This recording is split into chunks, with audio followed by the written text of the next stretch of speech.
On this peaceful village farmland, a beautiful hut is about to be built, starting completely from scratch.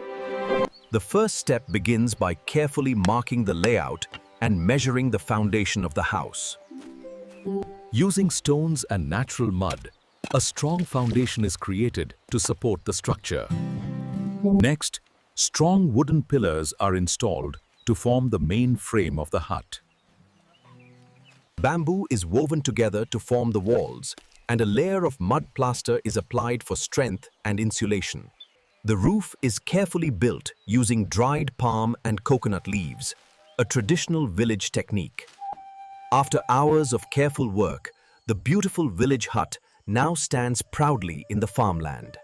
After hours of careful work, the beautiful village hut now stands proudly in the farmland.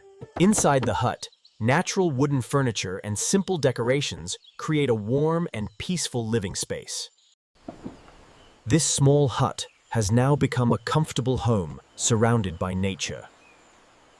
A simple home, built with nature, in the heart of a peaceful village.